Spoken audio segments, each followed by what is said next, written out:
दिल को संभाल के रखना, अपने और दूसरे आदमी के दिल को संभाल कर रखना है। 5 घातों से बचना चाहिए। आग्रह, विग्रह, परिग्रह और पूर्वाग्रह, ये 5 घटक हैं। समाज में, परिवार में सुख शांति के लिए इन 5 घटक से बचना होगा।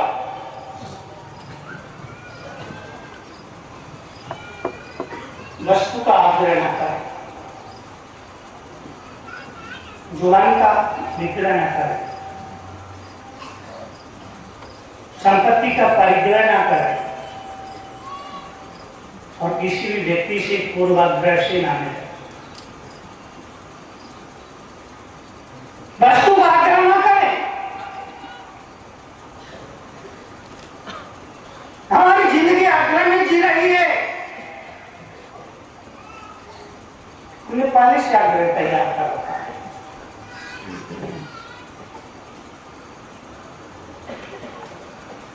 बड़े भाई ने छोटे भाई से कहा ससुराल जाओ, अपनी भाभी को ले आओ। छोटे भाई ने कहा ठीक। बड़े भाई ने कहा मगर ध्यान रखना, जवाब जरा सोच समझ कर देना। कहां हाँ कहना है, कहां ना कहना, इसका ख्याल रखना। छोटे भाई को क्रोध आया, क्या मुझको इतनी भी तमीज नहीं कि कहां हाँ कहना, कहां ना कहना। बड़े भाई ने कहा तमीज है, तो मेरा फर्ज है बड़े भाइयों के नाते। छोटा भाई जब ससुराल जा रहा था, रास्ते में विचार किया, इस हारो नाम तो चक्कर है, चक्कर में होता तो मेरा भाई मुझसे क्यों कहता। पहुंचा, स्वागत हुआ, सत्कार हुआ, आओ भगत जी, भोजन हुआ। कुछ लोग बैठे, बातचीत शुरू हुई। गाँव वालों ने पूछा, उसने तय किया कि एक बार हाँ, एक बार ना। दुनिया कुछ भी पूछी, उसने तय किया कि एक बार हाँ कहना, एक बार ना कहना, सवाल कुछ भी हो। गाँव वालों ने पूछा, गांव में सब आनंद मंगल है। इसने कहा हाँ। और तुम्हारे बड़े भाई ठीक है? बोले ना। तो क्या बीमार है? बोले हाँ। दवा वगैरह दी जा रही है? बोले ना। बोले बचने की उम्मीद तो है, इतने अधिक बीमार हैं? बोले हाँ। बोले बचने की उम्मीद तो है? बोले ना। तो क्या जिंदा है? ना। वस्तु का आग्रह। हमारे जीवन के अधिकतर विसंगतियां मुझे लगता है कि हम आग्रह में जीने के आदी हो गए। सब कुछ रेडीमेड, जमाना रेडीमेड का। अब महिलाओं को काम करने की जरूरत नहीं है, भोजन पानी भी रेडीमेड, नाश्ता भी रेडीमेड। बाजार जाइए और ले आइए, बाजार नहीं तो होटल जाइए, खा आइए। Hotel, hotel to hospital. हमारा जीवन कहाँ जा रहा, हमारा समाज कहाँ जा रहा, हमारा मुल्क।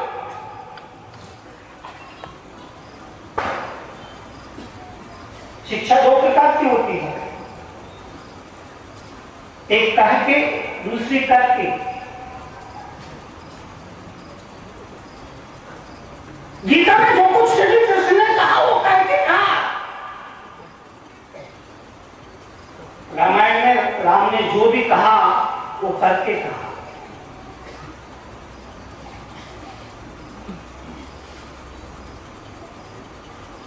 रामकृष्ण जीवन को सुधारते हैं तो महावीर मृत्यु को सुधारते हैं।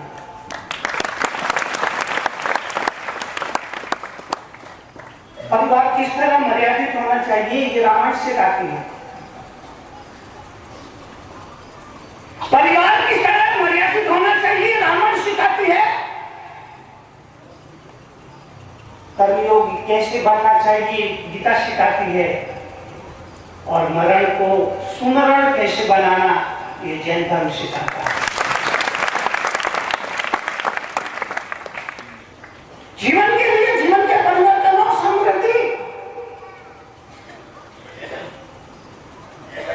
जरूरी है कि हम समझे, अंतर को डाले। मुल्ला नसरुद्दीन मेरे प्रवचन का ही आया, दुकान पे पहुंचा, दुकानदार से पूछा कि ये फ्रिज कितने में दिया? दुकानदार ने कहा हम बेवकूफ और मनोज शक्ल के लोगों को सामान नहीं बेचते। मुल्ला को बुरा फौरन अच्छा सुपर कोट एक मुहार नए कपड़े पहने, हेयर स्टाइल चेंज की और अंग्रेजी झाड़ते हुए दुकान पर पहुंचा और बोला what is this price, what is this fridge of this price?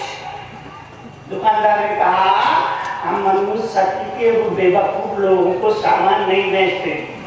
मुल्ला बड़ा हैरान हुआ कि इसने मुझे पहचाना कैसे, बड़ा हैरान हुआ कि इसने मुझे पहचाना कैसे। फिर दुकान से घर आया, मुंह छटाई, गाड़ी बढ़ाई, टोपी लगाई, पान चबाया और लखनवी अंदाज में दुकान पर गया और कहा आदाब ठाकुर जनाब, कहा आदाब और जो हो जनाब, इस फ्रिज की कीमत क्या है?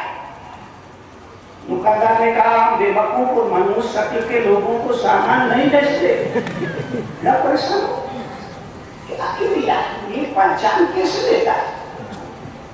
गिर पड़ा मुल्ला नसरुद्दीन और कहा कि मेरे मालिक मत देना मुझे फ्रिज, मगर ये बताओ कि तुम पहचान कैसे, पहचान कैसे लेते हो?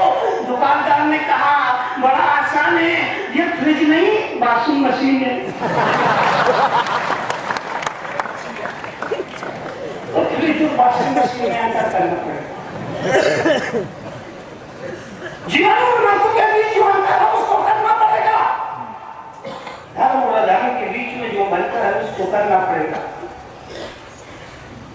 आदमी और आदमी के बीच जो अंतर है उसे करना पड़ेगा। उस अंतर को समझना जरूरी है जीवन के लिए, ये निहायत जरूरी है। संत के जीवन का लक्ष्य केवल खुद महात्मा नहीं, पूरे गुलशन को, पूरे समाज को, पूरे संसार को बनाना होता है। मुनि करुण सागर जैसे लोग, उनके जीवन का लक्ष्य मुझे ईर्ष्या नहीं, मुझे ईश्वर चाहिए, मुझे संग नहीं, मुझे वात्सल्य चाहिए, मुझे मोक्ष का राज्य नहीं, साधना का साम्राज्य चाहिए।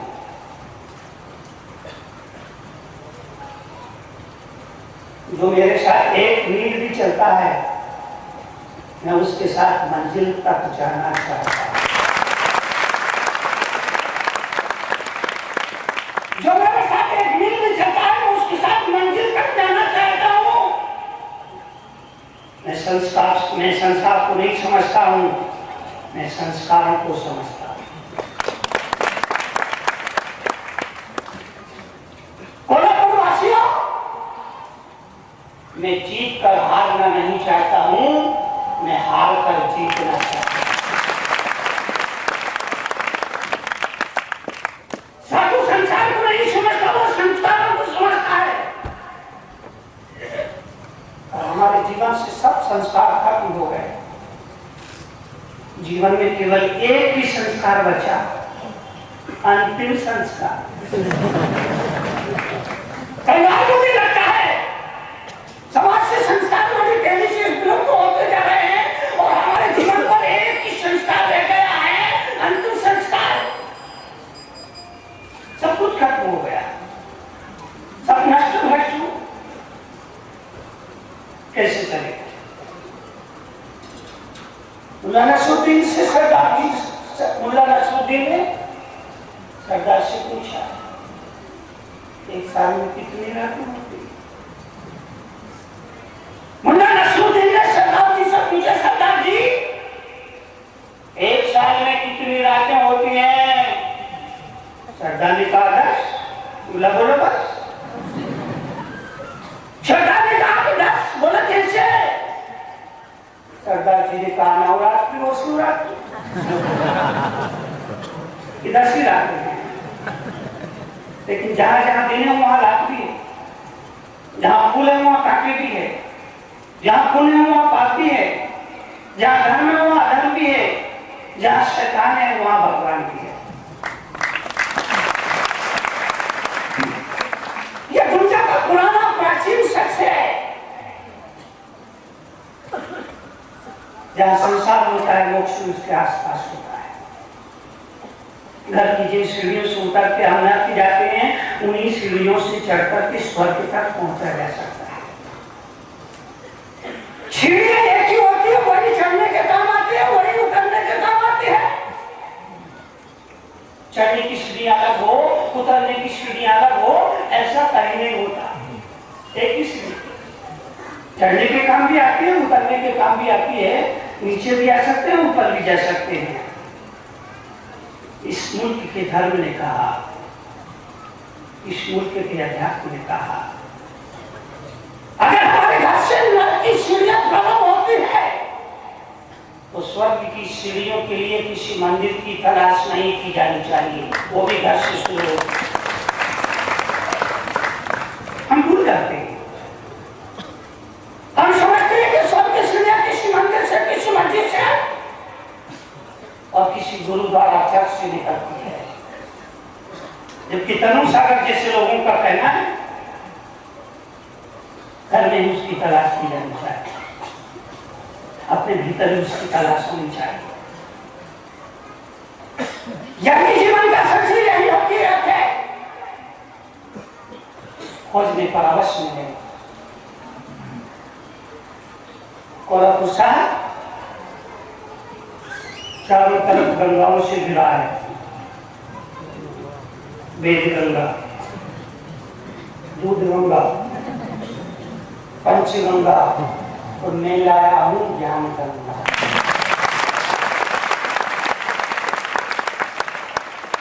नारायण श्री कृष्ण ने गीता में कहा है ये ज्ञान की गंगा ऐसी है जिसमें कंस डुबकी लगाए तो परमहंस होकर के निकलता है। यह ज्ञान की गंगा ऐसी है जिसमें नर नहा तो नारायण होकर निकलता है, जिसमें पशु नहा तो प्रभु होकर निकलता है, जिसमें प्रियंच नहाए तो तीर्थंकर होकर निकलता है, जिसमें इंसान नहाए तो भगवान होकर निकलता है। ये ज्ञान की गंगा ऐसी है, पूरे जीवन को बदल हमारी सोच, हमारी चिंतन, हमारी चर्या सब कुछ बदल जाए। ये परिवर्तन के क्षण है, अपने आप को बदलने के लिए तैयार हो जाए। दुनिया नहीं बदलेगी, ये चिंता मत करिए, ये चिंता करना छोड़ दीजिए। पत्नी बदलेगी, बाप बदलेगा, माँ बदलेगी, भाई बदलेगा, कोई नहीं बदलेगा, आपको ही बदलना होगा। आपका अपने पर हक है, अधिकार है, जो चाहे आप कर सकते हैं। और जो आदमी अपने आप को बदलने के तैयार नहीं, मेरे जैसे लोग कहेंगे उस आदमी को सुसाइड कर लेना चाहिए। जो अपने आप को बदलने के लिए राजी नहीं है उस आत्मा को आत्महत्या कर लेना चाहिए, क्योंकि ये संसार कभी नहीं बदलता है। हम अपने को बदल सकते हैं, अपनी सोच, अपनी चिंतन, अपने नजरिए, अपने जीवन शैली को बदल सकते हैं। हमारा अपने पर अधिकार है। यह संसार उस आदमी के रहने के लायक नहीं है। जब मैं सुसाइड करने की बात करता हूँ, आत्महत्या करने की बात करता हूँ, तो उसके पीछे मेरा अभिप्राय है कि ये संसार उस आदमी को रहने के लायक नहीं है। इसलिए कहता हूं कि परिवर्तन के समय अपने आप को बदलने के। घर में समस्या है, परिवार में समस्या है, बाहर मत जाइए, अपने भीतर जाइए, वही उसका समाधान है। अपने दिल में, अपने मन में वो समाधान मिलेगा। स्वर्ग जाने से पहले मन को स्वर्ग बनाना पड़ता है, मन को स्वर्ग बनाना होगा। वरना काम कैसे करेगा? मन को स्वर्ग का रूप देना पड़ेगा, मन को स्वर्गी बनाना पड़ेगा। न्याय जरूरी है, काम नहीं चलेगा। जीवन के लिए वस्तु का आग्रह मत करो, जुबान से विग्रह मत करो। हमारे घर में जितनी भी लड़ाइयां होती है भाषा की वजह से होती है। सास ने बहू को कुछ कह दिया तो बहू दिन भर अपना जी जलाती है, मौका देखती है कि कब मौका मिले। जुबान से विग्रह करने की जरूरत नहीं है। जुबान में एक भी हट नहीं है। इसका मतलब है कि हम नम्र बोले, विनम्र बोले, सरल।